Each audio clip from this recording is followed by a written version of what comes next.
¿Sabías que tendrás que dar cuenta de cada palabra ociosa que hayas pronunciado? Jesús dijo en Mateo 12:36, «Pero yo os digo que de toda palabra ociosa que hablen los hombres, darán cuenta de ella en el día del juicio, porque por tus palabras serás justificado y por tus palabras serás condenado». En este video revelaré 7 cosas que nunca debes decirle a Dios, sin importar lo que suceda. Número 1. Dios, ¿por qué a mí? Esta es una frase muy popular que muchas personas dicen sin entender realmente lo que significa. Aunque esta declaración parece inocente, en realidad revela más sobre tu estado de corazón de lo que podrías pensar. Cuando dices, Dios, ¿por qué a mí? Lo que realmente estás diciendo es, Dios, no merezco esto. Alguien más debería estar pasando por esto en lugar de mí. Es una forma sutil de hacerse la víctima e implicar que Dios está siendo injusto. Cuando dices, Dios, ¿por qué a mí? La pregunta que deberías hacerte es, ¿quién debería ser? ¿Sientes que alguien más merece pasar por el dolor en tu lugar? Las pruebas no son inusuales para un cristiano. De hecho, deberían esperarse. En 1 Pedro 4:12 dice, «Amados, no os sorprendáis del fuego de prueba que os ha sobrevenido como si alguna cosa extraña os aconteciese». El apóstol Pedro nos recuerda que las pruebas no son inusuales para los creyentes. En lugar de preguntar ¿por qué a mí?, deberías preguntar, Dios, ¿qué estás tratando de enseñarme a través de esto? O, Señor, ¿cómo puedo glorificarte en esta situación?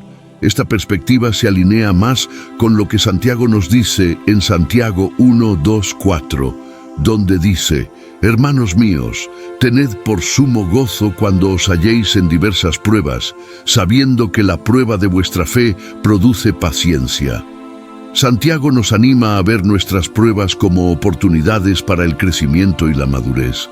Cuando preguntas, ¿por qué a mí?, te estás enfocando en el dolor en lugar del potencial de crecimiento. Piensa en Job. Aquí estaba un hombre que lo perdió todo: su riqueza, sus hijos, su salud y mucho más, todo en un solo día. Si alguien tenía derecho a preguntar ¿por qué a mí?, debería haber sido Job. Sin embargo, en Job 1:21 vemos su respuesta notable: «Desnudo salí del vientre de mi madre, y desnudo volveré allá. Jehová dio, y Jehová quitó. Bendito sea el nombre de Jehová». En todo esto, Job no pecó ni atribuyó a Dios despropósito alguno. La respuesta de Job nos enseña que nuestras circunstancias no definen la bondad de Dios ni su amor por nosotros. Cuando preguntamos, ¿por qué a mí?, en esencia estamos cuestionando la sabiduría de Dios. Estamos diciendo, Dios, sé más que tú. En lugar de caer en esta trampa, deberías decir, Dios, no entiendo por qué está pasando esto, pero confío en que estás obrando todas las cosas para mi bien, como prometiste en Romanos 8:28. Este enfoque reconoce la soberanía de Dios y nuestro entendimiento limitado. Recuerda que todos en la vida pasan por diferentes desafíos. Algunas cruces pueden parecer más pesadas que otras, pero Dios sabe exactamente lo que cada uno de nosotros puede soportar. Número 2. Hacer votos apresurados a Dios. La segunda cosa que nunca debes decir es hacer promesas o votos apresurados a Dios. Esto sucede bastante, mucho más de lo que piensas, especialmente cuando las personas se encuentran en una situación desesperada y de repente comienzan a prometerle a Dios la luna y las estrellas si solo hace algo por ellos. Dicen, Dios, si me haces aprobar mis exámenes, nunca volveré a faltar a la iglesia. O, Señor, si me ayudas a conseguir este trabajo, donaré la mitad de mi salario a la caridad. Esto puede parecer una declaración de fe, pero no siempre es algo bueno. Aunque la intención detrás de tus votos pueda parecer inocente, en realidad son bastante peligrosos porque revelan que estás tratando de atrapar o manipular a Dios. Pero aquí está el problema. Cuando haces tales votos, en realidad le estás diciendo a Dios dos cosas. Primero, le estás diciendo a Dios que eres muy fuerte y que puedes hacerlo por ti mismo, y siempre que confíes en tu fuerza, lo más probable es que caigas. En segundo lugar, le estás diciendo a Dios que puede ser sobornado. De hecho, la parte más peligrosa es que si no cumples con tu parte del trato, el diablo siempre atacará a aquello que recibiste. La Biblia pinta esto perfectamente en Eclesiastés 5:4-6, donde leemos: Cuando a Dios haces promesa, no tardes en cumplirla, porque Él no se complace en los insensatos. Cumple lo que prometes, mejor es que no prometas, y no que prometas y no cumplas. No dejes que tu boca te haga pecar, ni digas delante del ángel que fue un error. ¿Por qué harás que Dios se enoje a causa de tu voz y que destruya la obra de tus manos? Observa que el pasaje dice que Dios se enojará y destruirá la obra de tus manos. Eso es muy crucial. Este pasaje es una advertencia seria contra hacer votos apresurados. El escritor de Eclesiastés está diciendo que es mejor no hacer un voto en absoluto que hacer uno y no cumplirlo. He visto personas que, bajo presión, hacen todo tipo de promesas a Dios que saben muy bien que no cumplirán. Y lo curioso es que Dios siempre cumple su parte del trato. Esto es un hecho. Cuando hacemos votos apresurados a Dios, esencialmente estamos diciendo: Dios, si haces esto por mí, haré aquello por ti. Pero Dios no es una máquina expendedora, no opera de esa manera. Su amor por nosotros y sus acciones en nuestro favor no dependen de lo que podamos ofrecerle a cambio. De hecho, este tipo de trato sugiere que creemos que necesitamos sobornar o persuadir a Dios para que actúe en nuestro favor, en lugar de confiar en su bondad y sabiduría. Recuerda lo que dijo Jesús en Mateo 6:8: No os hagáis, pues, semejantes a ellos, porque vuestro Padre sabe de qué cosas tenéis necesidad antes que vosotros le pidáis. Además, cuando hacemos votos apresurados, a menudo sobreestimamos nuestra propia capacidad para cumplir esa promesa. En el calor del momento, podemos prometer cosas que son poco realistas o incluso imposibles de cumplir, lo que nos prepara para el fracaso y la posible culpa cuando inevitablemente no cumplimos. Piensa en la historia de Jefté en Jueces, capítulo 11. Hizo un voto apresurado de sacrificar lo primero que saliera de su casa si Dios le concedía la victoria en la batalla. Trágicamente, fue su única hija quien primero lo saludó a su regreso. Esta consecuencia devastadora de un voto apresurado sirve como un recordatorio sobrio del peso que tienen nuestras palabras ante Dios. Ahora podrías estar pensando, pero ¿no hicieron votos a Dios las personas en la Biblia? Sí, lo hicieron, pero es crucial entender que estos no eran tratos desesperados hechos en momentos de crisis. Eran compromisos reflexivos e intencionales hechos con un pleno entendimiento de las implicaciones. Por ejemplo, en 1 Samuel, capítulo 1, vemos a Ana haciendo un voto de dedicar a su hijo al servicio del Señor si Dios la bendecía con un hijo. Esto no fue una promesa apresurada hecha en pánico, sino un compromiso cuidadosamente considerado que Ana estaba preparada para cumplir. En el Nuevo Testamento vemos un cambio en la forma en que los creyentes se relacionan con Dios. Vivimos bajo un nuevo pacto, uno basado en la gracia en lugar de la ley, como Pablo escribe en Efesios 2:8-9, porque por gracia sois salvos por medio de la fe, y esto no de vosotros, pues es don de Dios, no por obras, para que nadie se gloríe. La palabra griega para gracia aquí es charis, que implica favor inmerecido. Nuestra relación con Dios no se basa en lo que podemos hacer por Él, sino en lo que Él ya ha hecho por nosotros a través de Cristo. Esta comprensión debería liberarnos de la necesidad de hacer votos apresurados o tratos con Dios. En lugar de hacer promesas apresuradas, deberíamos acercarnos a Dios con fe y confianza, como se menciona en 1 Juan 5:14. Se nos dice, y esta es la confianza que tenemos en Él, que si pedimos algo conforme a su voluntad, Él nos oye. La frase clave aquí es, conforme a su voluntad. Nuestro enfoque debe estar en alinear nuestra voluntad con la de Dios, no en tratar de doblar la voluntad de Dios para que coincida con nuestros deseos. Así que, la próxima vez que te encuentres tentado a hacer un voto precipitado a Dios, pausa y reflexiona. En lugar de decir, Dios, si haces esto, haré aquello, intenta decir, Dios, confío en tu bondad y sabiduría, ayúdame a aceptar tu voluntad, sea cual sea. Este enfoque reconoce mejor la soberanía de Dios y demuestra una verdadera fe. Número 3.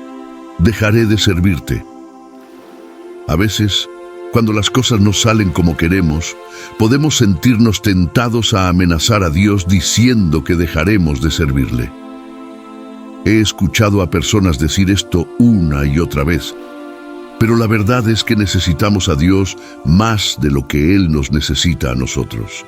A veces hacemos esta declaración por arrogancia, casi como si sin nosotros Dios dejaría de funcionar. Nuestro servicio a Dios no es hacerle un favor. En realidad, somos nosotros quienes lo necesitamos. Si dejas de servirle, Él no dejará de ser Dios. Siempre permanece en el trono. Si algo te sucede que no entiendes, pregúntaselo en oración, pero nunca hagas amenazas. No podemos ayudar a Dios, es al revés. Recuerda la historia del hijo pródigo en Lucas, capítulo 15. El hijo pensó que podía hacerlo mejor por su cuenta. Se fue pensando que el padre vendría a rogarle, pero ¿qué sucedió? Fue el hijo quien se dio cuenta de lo desesperadamente que necesitaba al padre. En Lucas 15, 17, 19 leemos: Y volviendo en sí dijo, ¿cuántos jornaleros en casa de mi padre tienen abundancia de pan, y yo aquí perezco de hambre? Me levantaré e iré a mi padre. Esta parábola ilustra maravillosamente algo. Podemos pensar que le estamos haciendo un favor a Dios al servirle, pero en realidad somos nosotros quienes nos beneficiamos de estar en su presencia y bajo su cuidado. Número 4. Dios, me debes. ¿Alguna vez te has encontrado pensando o incluso diciendo a Dios, después de todo lo que he hecho por ti, me debes algo? La verdad es que Dios no nos debe nada, absolutamente nada. De hecho, es todo lo contrario. Le debemos todo a Él. En Romanos 11:35, Pablo hace una pregunta retórica. ¿O quién le dio a Él primero? La respuesta implícita es nadie. Nadie le ha dado algo a Dios primero. Cuando se trata de nuestra relación con Dios, somos nosotros quienes estamos eternamente en deuda con Él. Él nos dio la vida, nos sostiene en cada momento y nos ofreció la salvación a través de su Hijo Jesucristo. Cuando dices, me debes, básicamente te estás poniendo en la posición de acreedor de Dios. Es tan absurdo como si una vasija de barro exigiera pago al alfarero que la formó. Isaías 45:9 aborda este tipo de pensamiento. ¡Ay del que pleitea con su hacedor! Dirá el barro al que lo labra, ¿qué haces? Esta actitud de derecho a menudo surge de una mentalidad basada en obras, pensando que nuestras buenas acciones de alguna manera ponen a Dios en deuda con nosotros. Pero la Biblia es clara. Nuestra justicia es como trapos sucios ante un Dios santo. Isaías 64:6. Nuestra salvación y todo lo bueno que recibimos son por gracia de Dios, no por nuestros méritos. Incluso cuando servimos a Dios fielmente, Jesús nos recuerda la actitud correcta en Lucas 17:10. Así también vosotros, cuando hayáis hecho todo lo que os ha sido mandado, decid, siervos inútiles somos, pues lo que debíamos hacer, hicimos. En lugar de pensar que Dios nos debe, deberíamos cultivar una actitud de gratitud por su favor inmerecido y gracia en nuestras vidas, como escribe Pablo en 1 Corintios 4:7. ¿Qué tienes que no hayas recibido? Y si lo recibiste, ¿por qué te glorías como si no lo hubieras recibido? Así que la próxima vez que te sientas tentado a decir, Dios, me debes, haz una pausa y reconsidera. En su lugar, intenta orar. Señor, gracias por todo lo que me has dado. No merezco tus bendiciones, pero estoy agradecido por tu gracia y misericordia. Ayúdame a confiar en tu bondad y a usar lo que me has dado para servirte a ti y a los demás. Esta oración reconoce la generosidad de Dios, expresa gratitud y alinea nuestros corazones con sus propósitos. 5. Dios, demuéstralo. Este probablemente es uno de los más comunes. ¿Cuántas veces nos hemos encontrado en situaciones en las que exigimos que Dios se pruebe a sí mismo o su existencia? Queremos evidencia tangible, una señal de que es real y de que le importamos. Pero aquí está la impactante verdad. Dios es demasiado grande y magnífico para ser presionado a demostrarse a nosotros. Es simplemente demasiado grande. De hecho, la naturaleza misma prueba quién es Dios. No necesita demostrarse. Piénsalo por un momento. El creador del universo, el que formó galaxias con una palabra y sopló vida en la existencia, no necesita explicarse a nosotros. Es como si una hormiga exigiera que un humano probara su existencia. La noción misma es absurda cuando consideramos la escala del poder y la sabiduría de Dios en comparación con la nuestra. El Salmo 19:1 dice, «Los cielos cuentan la gloria de Dios, y el firmamento anuncia la obra de sus manos». Romanos 1:19-20 también dice, «Porque lo que de Dios se conoce les es manifiesto, pues Dios se lo manifestó. Porque las cosas invisibles de Él, su eterno poder y deidad, se hacen claramente visibles desde la creación del mundo, siendo entendidas por medio de las cosas hechas, de modo que no tienen excusa». En el libro de Job 38:1-4, vemos la respuesta de Dios a las demandas de Job por una explicación. Entonces respondió Jehová a Job desde el torbellino y dijo, «¿Quién es este que oscurece el consejo con palabras sin conocimiento? Ciñe ahora tus lomos como hombre, yo te preguntaré, y tú me contestarás. ¿Dónde estabas tú cuando yo fundaba la tierra? Házmelo saber si tienes inteligencia». Este poderoso pasaje nos recuerda nuestro lugar en relación con Dios. No estábamos allí cuando Él creó el mundo y nuestro entendimiento es limitado. Exigir pruebas a Dios no solo es irrespetuoso, sino que también muestra una falta de fe. 6. Pedirle a Dios que castigue o mate a tus enemigos. Ahora abordemos un tema particularmente espinoso. La tentación de pedirle a Dios que castigue o mate a nuestros enemigos es un instinto humano natural, ¿no es así? Cuando alguien nos hiere profundamente o nos causa daño, nuestro primer instinto podría ser clamar por su castigo.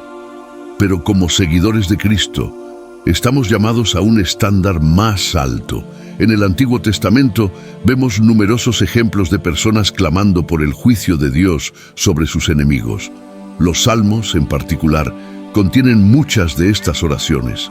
Por ejemplo, en el Salmo 55:15, David clama, «Que la muerte les sorprenda, que desciendan vivos al Seol, porque hay maldad en su morada, en medio de ellos». Sin embargo, necesitamos entender estos pasajes en su contexto histórico y de pacto. El Antiguo Testamento trata a menudo con la Israel nacional y sus enemigos, y muchas de estas oraciones se referían al juicio de Dios sobre aquellos que se oponían a su pueblo escogido y a sus planes. En el Nuevo Testamento vemos un cambio radical en esta perspectiva. Jesús introduce una manera revolucionaria de tratar con los enemigos.